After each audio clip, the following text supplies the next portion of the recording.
Hello everybody, SLURTLE SLIME.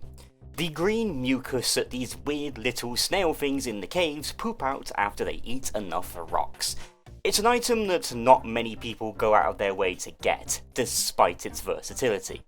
Useful as lantern fuel that never perishes, an ingredient for a healing item that protects you from acid rain, and most notably, a weak explosive that can trigger earthquakes. It's the definition of a perfectly fine item in the game. It's not awful, but it's not something you need to base an entire run around. So let's base an entire run around it. Today I'm going to show you a new zany build that I've cooked up in the lab. I'll show you how it works, if it even works, and why it works. The focus of this video is around SLURTLE Slime, and using it as a potent enemy blasting and boss nuking substance, one that will make you actually consider the life of a snail farmer. This entire video was based around a comment and inside joke on my Discord. Join me as we now enter the slimy world of blowing stuff up. So, explosive damage. SLURTLE Slime shares that gimmick with gunpowder, the only other explosive weapon in the game, with SLURTLE Slime having 1/4 the strength of gunpowder, dealing 50 damage instead of gunpowder's 200, at the cost of being gained in a relatively cheaper way, via the feeding of slurtles, which are these weird snail things that hang out in the caves and come out whenever there's an earthquake to eat rocks and poop slime. The way to use an explosive weapon is incredibly cumbersome, as it requires you to place it on the ground, ignite it, and make sure that the enemy remains as close to the explosive as they can whilst its lengthy fuse awaits its detonation. Despite that downside, its incredibly high spike damage potential due to how explosive effects can stack make using explosives as a weapon against certain larger enemies incredibly worthwhile. Especially if fighting them the old-fashioned way is out of the question, or if you just want to kill a boss incredibly fast. But there is one large problem with using explosives to kill things. Besides its typically high price tag and investment, it is explosive resistance.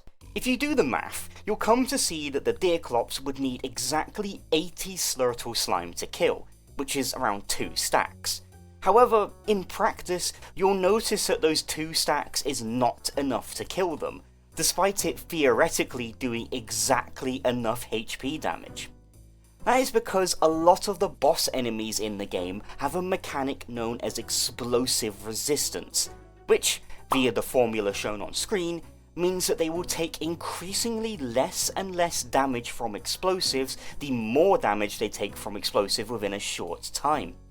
Essentially, it means you cannot simply blow up a boss in one single spike of damage. This can be circumvented, however, by simply just pacing out your explosives, since the explosive resistance will decay over time if they don't take any further explosive damage over the course of 2 seconds and in total 10 seconds. This only ever applies to specific boss enemies and not any regular enemies at all, and only ultimately means you'll just need to split the stack of explosives you'll be using a few times and pacing it over the course of the fight instead of all at once. It's a little bit annoying, but I can see why blowing up a boss in one hit is something Clay really doesn't want the player base doing. But now we move on to the next problem here. SLURTLE Slime does only 50 damage when compared to gunpowder's 200. You would need 4 times as much slime as gunpowder in order to do anything reasonable with this stuff. And slurtles, as you have probably witnessed, don't really poop out that much slime over time. Well, lucky for you, we can cheat that system. Slurtles and snurtles, feel like a Dr. Seuss book saying that, produce slime when they eat minerals like rocks and gold. However, you may notice they don't always produce slime whenever they eat stuff. This is because they have an internal slime meter that only produces a SLURTLE Slime if it reaches 5 minerals. Every single SLURTLE food item in the game will give varying amounts of minerals, with rocks and flint giving 1 mineral, gold and niter giving 2, and gemstones giving 5, as well as some other denominations. That basically means you need 5 stones to get 1 SLURTLE Slime, or 1 gemstone for 1 slime. I don't know about you, but those are some absolutely terrible conversion rates. Crafting gunpowder with niter and rotten eggs is significantly cheaper and way more powerful. Why on earth are we bothering with this slime? Well, that's because the minimum mineral value is 1. No mineral in the game will ever give you less than 1/5 of a slime. And there is one set of items I forgot to mention that give minerals to slurtles. Slingshot ammo. The pellets used by Walter's slingshots are targets for Slurtle's slime appetite, and each individual pellet, no matter what, will give 1 nutrient, 1/5 of a slime. Walter can craft ammo pellets in batches of 20, bumped up to 30 with his insight perk. And the cheapest pellets of all, the stone ones, only cost 1 stone to make. So instead of 1 stone typically giving you 1/5 of a Slurtle slime when fed directly to one, you can instead craft that 1 stone into 30 pellets, which will instead grant you 6 Slurtle slime per single rock. Basically, now Slurtle slime is way cheaper than gunpowder and gives you way more literal bang for your buck.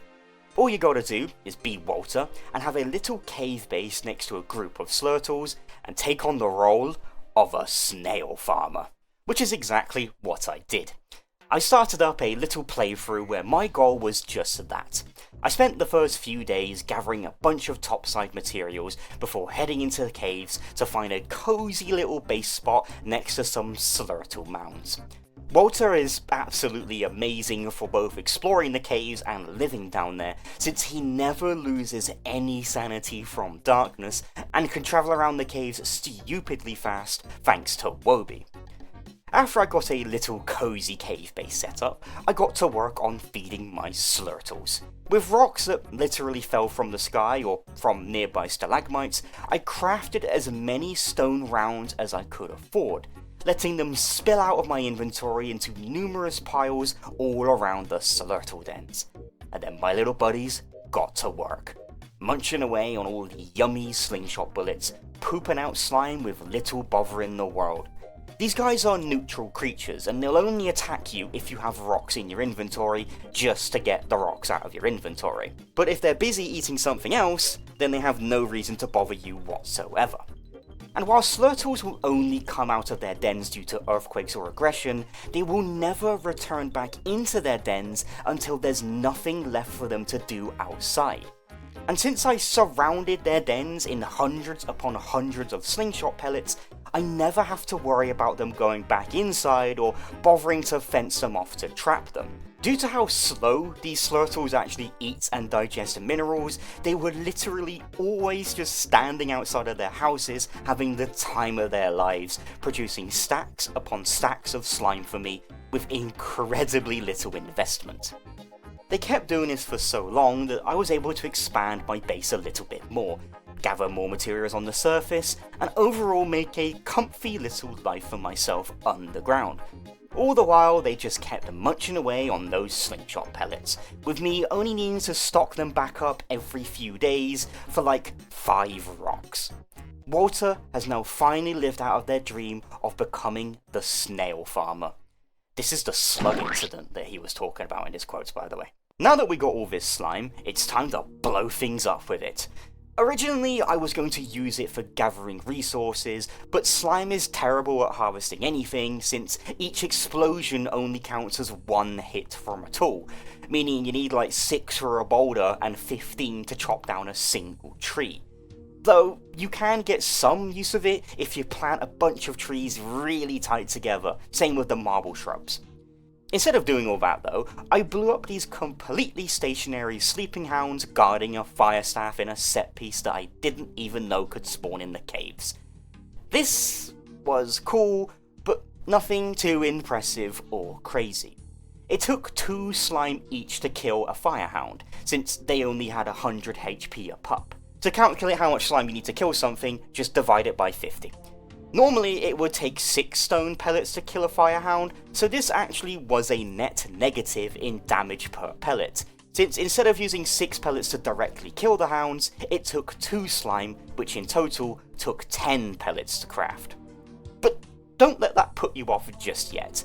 The Slimemancer's strength isn't against the weak enemies, and instead strives against the bigger foes.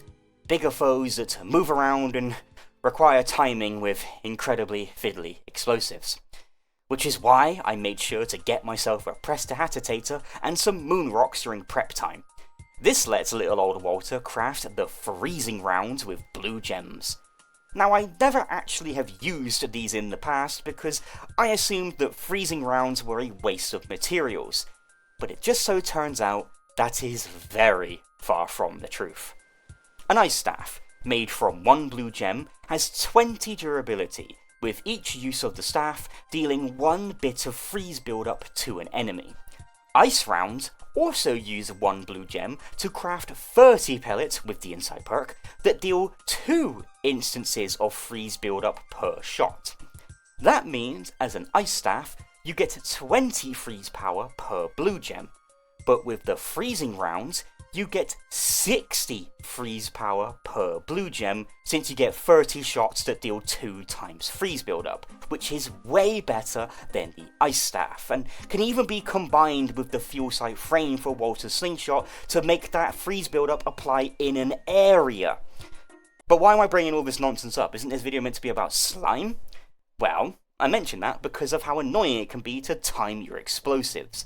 With these ice rounds, you can easily just freeze an enemy in place to allow you to get close to them and ignite the payload without them attacking you.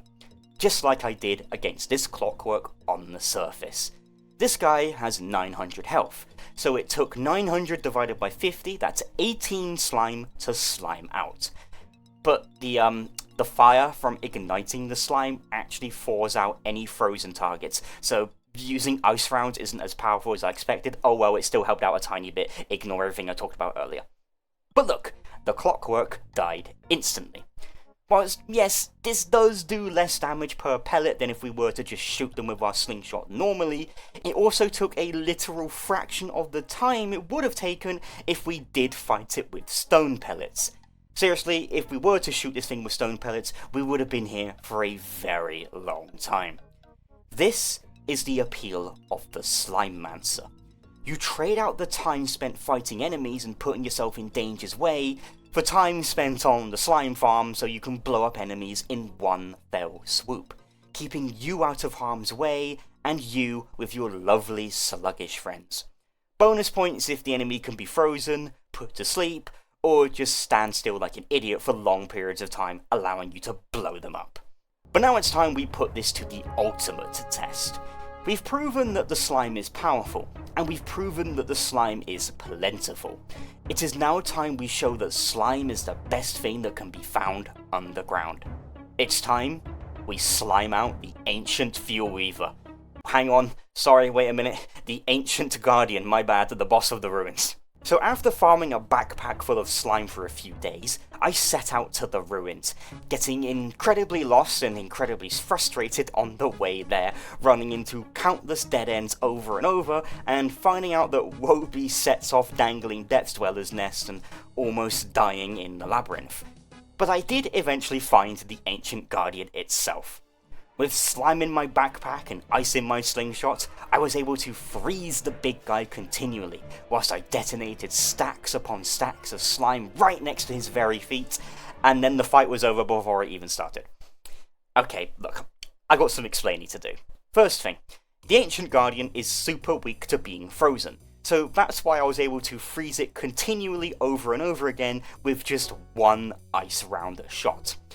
Seriously, this is like the only boss in the game that can be frozen this easily. It's kind of stupid in the way. And he has like no resistance to being frozen, like some bosses do.